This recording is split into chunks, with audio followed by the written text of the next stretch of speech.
So yun guys, welcome ulit sa aking bagong video. Dito, tuturuan ko kayo paano gumawa ng website. So, bago tayo magsimula guys, click subscribe, pati like button, pati share nyo na rin to sa friends nyo. So, ito, simula na tayo. Paggawa ng domain, punta muna kayo sa freenom.com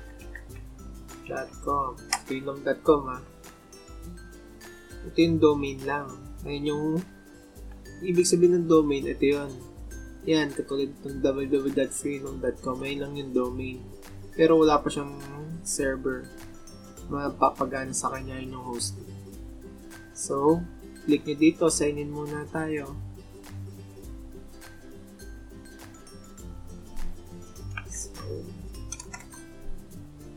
Sign in ko na lang yung Go.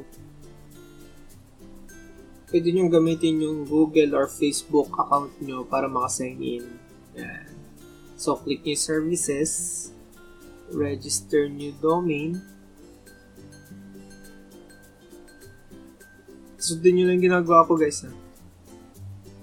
So, yan, find your new domain. So dito sa find your new domain, click nyo lang, kunwari gusto nyo ay my website. Check na lang, kunwari lang. Meron na. My new website. So, meron na din. Try ko lang to. Kunwari, itong gusto kong maging domain. Try ko lang to. Ayun yung pangalan domain ko. So, ang available ay TK, ML, GACFG, GQ. So, ang gusto ko try ko lang to .tk. Kasi ito na yung mga libre. Bawal yung .com. May bayad kasi yun eh. Ang gusto ko ay try ko lang to .tk. Get it now. Pag na-selected na, nag-check na siya, check out nyo lang. Pagka-check out nyo, click nyo to. Naka 3 months siya na free. Gawin nyo 12 months. Hanggang 12 months yung free nyo guys. Okay nyo. Yan. Nalabas to. Total due 0 kasi live free nga lang siya. Already registered. Click nyo lang to. Sign in. As Dota. Ito yung aking kasama mag-Dota eh. Tapos sundin nyo lang yung ginagawa ko. Then, I have agree. Complete order nyo lang guys. Yan. Tapos na. Meron na kayong domain. Ayun yun. Makikita nyo dito. Click nyo dito service. My domains. Yan. Kita nyo na. Ito nyo. Meron na akong try ko lang to.tk. Try natin. Try ko lang to.tk. Wala pa naman. So, para sa hosting naman, para sa web hosting, click nyo to www.000webhost.com. Yan. Punta tayo dito. Powered siya ng Hostinger. Ang Hostinger, pinakamurang hosting site. So, kung wala pa kayong account dito, click nyo lang, free sign up. Then, email nyo. Let's get free hosting. So, don't say.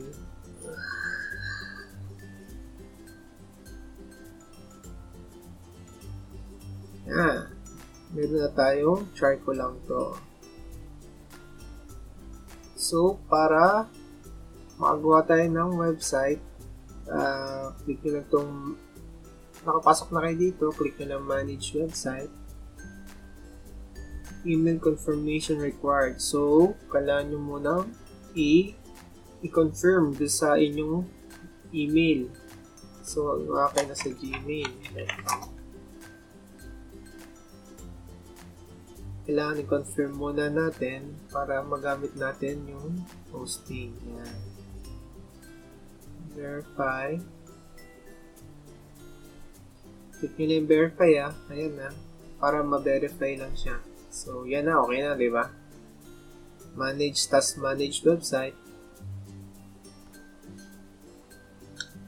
Then, yan, nakapunta na kayo sa manage. Pagka-click nyo manage website, click nyo lang dito sa build WordPress. Kung meron kayo sariling website, click nyo lang yung, may sarili kayong template, upload your own website. Ayun lang. So, dito lang tayo sa WordPress. Kasi ito yung parang gawa ng website, i-install na lang. Tapos maglalagay kayong password. Kailangan 6 letters yung may lalagay nyo or numbers para mag-install siya. So, nilagay ko yung lagyan ko ng 8 para sure. Hindi nalabas yung install habang hindi 6 yung makikita nyo. So yun, click nyo na install, hintayin nyo lang. Ayan o, nag-install siya guys. Unpacking. Tagal lang siya, hintayin nyo lang.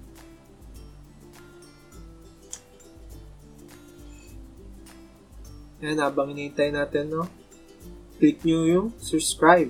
Pati yung bell button para ma-notify kayo if meron na ulit akong bagong video na lumabas. So, comment na rin kayo kung ano pang gusto nyo malaman.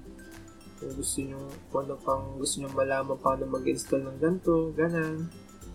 So, kung gusto nyo rin malaman paano kumita online, pero pwede din ako gumawa ng video nun. So, share nyo na rin to sa kaibigan nyo. Yung mga kailangan gumawa ng website na hindi na kailangan magbayad, diba?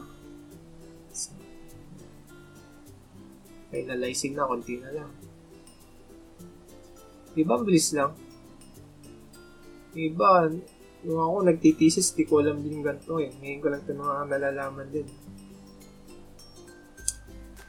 So, yun. Tapos na. Click nyo lang to. Go to configuration page. Tapos yun, yung kanina nilagay natin, yung design install natin ay yung pag-login nyo. So, ang gawin nyo dito, para hindi nyo makalimutan to, copy nyo to. Kasi ito yung login page nyo ng admin. Copy nyo yan, tapos i-save nyo sa notepad.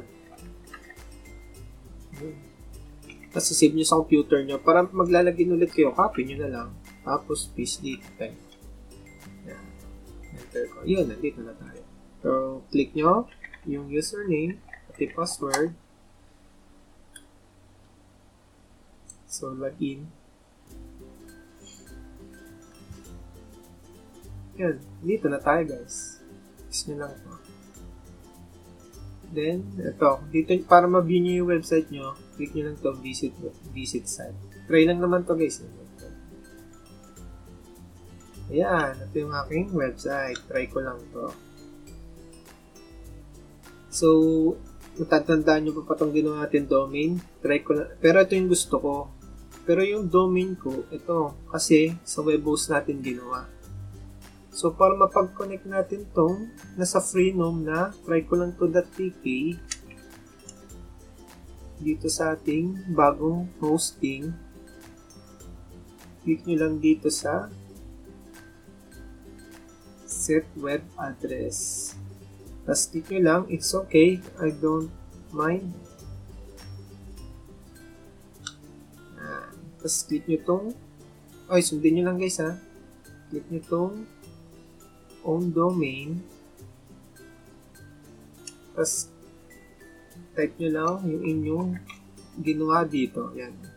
Try ko lang to .tk. So, type nyo www.trykolang.tk. Tapos ipa-park domain natin. Yan. Para dun siya So, di ba, kinilik natin to. Nakita nyo, they are configured to point to our DNS servers. So, dito, may babaguhin tayo dito, guys. So, sundin nyo lang ako dito, ha. As manage domain.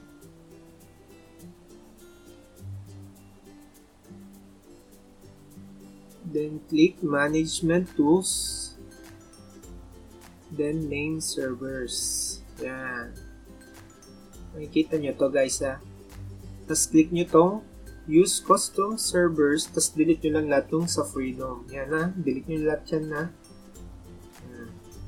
Tapos balik tayo dito sa my domain. Diba, itong nasa my own domain, diba na-type na natin dito? Yung tryconato.tk. So, kakopy mo tong ns100webhost.com, copy nyo ha. Tapos balik kayo sa Freenom, dito sa dinilit nating name server, doon nyo ipipaste yung webhost. So, balik ulit tayo sa dito. Tapos, ns2 webhost, copy. Tapos sa name servers, dito lang yan. Tapos change name server. And guys, change successfully. So, di ba guys, na-connect na natin siya. So, sa ngayon, di ko pa yan ko-connect tong try ko lang to .tk yung nasa Freenom. So, mangyayari, hayaan nyo lang, maghintay kayong 24 hours kasi yung system will check if your DOM is pointed to correct name servers. Domains that are not pointed to your servers during 24 hours period will be automatically removed. So, wait nyo lang guys na in 24 hours magiging okay na rin siya. So, balikan nyo bukas pwede na yan. So, yun na guys, bilis lang na. So, sana na-enjoy nyo tong video at nakatulong na. Para, lalo na doon sa may mga thesis kasi yung nagtitesis ako, naghanap pa talaga ako ng binabayaran domain. So, kung nagustuhan nyo tong video na to, click subscribe and comment kayo sa baba kung ano pang gusto nyo malaman, kung anong gusto nyo malaman talaga, kung gusto nyo paano kumita, o paano ba gumawa ng ganito, paano ba gumawa ng app, ganun. So, yan na guys na. And share nyo na rin to sa friends nyo para makatulong na din. So, ayun guys, see you in next video. So, thank you and goodbye. Ingat kayo, God bless.